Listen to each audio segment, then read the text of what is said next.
Pemirsa, hasil hitung cepat atau quick count berbagai lembaga survei pada pemilu legislatif tanggal 9 April kemarin menempatkan Partai Demokrasi Indonesia Perjuangan atau PDIP di posisi teratas dengan perolehan suara sekitar 18–19%. Bagaimana langkah PDI Perjuangan dan calon presiden yang diusungnya Joko Widodo untuk mempersiapkan diri bertarung dalam Pilpres bulan Juli yang akan datang? Kita segera membahasnya bersama calon presiden dari PDI Perjuangan Joko Widodo yang akan dipandu oleh Don Bosco Salamun, pemimpin redaksi Berita 1 News Channel. Don Bosco, silakan. Ya, Doni, terima kasih. Mas Jokowi, pilek kemarin sudah selesai. Dan rakyat sudah berbicara. Saya sendiri belum tahu apakah pemutusan, mereka sudah memutuskan, tapi saya belum tahu keputusan itu apakah akan menghasilkan wakil rakyat yang bagus. Tapi yang jelas PDIP mendapatkan hampir 20%. Dan kita bicara waktu dipetogokan targetnya adalah di atas 27%. Anda waktu itu menyebutnya sebagai menang tebal. Gimana ketika lihat bahwa itu tidak sampai target itu? Ya, kita harus menghargai, Pak Don. Itulah demokrasi dan itulah pilihan rakyat.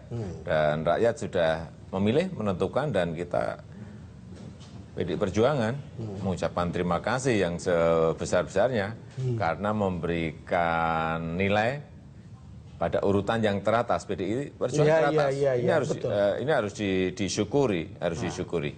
Belum, tapi mencapai target yang ditentukan atau yang seperti kata Anda waktu itu kan menang tebal. Ya, semuanya. Gagalkah ini atau biasa saja atau sebuah sukses malah? Semuanya mesti yang namanya target mesti di atas, biar kerjanya maksimal, biar kerjanya optimis gitu ya. Pasti semua partai masih targetnya di sini. Tetapi ya sekarang rakyat sudah memilih, rakyat sudah menentukan. Karena sejauh yang kita tahu, baik di lapangan maupun yang kita baca sebagai wartawan, kita lihat bahwa sebetulnya pencalonan Mas Jokowi ini kan dimaksudkan untuk menaikkan elektabilitas PDIP. Kalau tidak salah ada survei yang mengatakan pada waktu itu kalau Jokowi yang akan menjadi calon presiden maka akan sampai 30%. Tapi tiba-tiba seperti ini. Begitu, Mas? Ya, karena memang fakta lapangan dan kondisi lapangannya juga sangat dinamis ya. Ada black campaign, ada kampanye hitam, kampanye negatif, ada semuanya keluar semuanya, dan kemarin kalau kita lihat menuju ke Jokowi semuanya. Padahal Pilpresnya belum dimulai gitu. Pilpres belum dimulai tapi semua mengarah ke Jokowi. Kelihatannya orang tidak berbicara soal program partai. Tetapi memang Jokowi enak dibicarakan, Mas.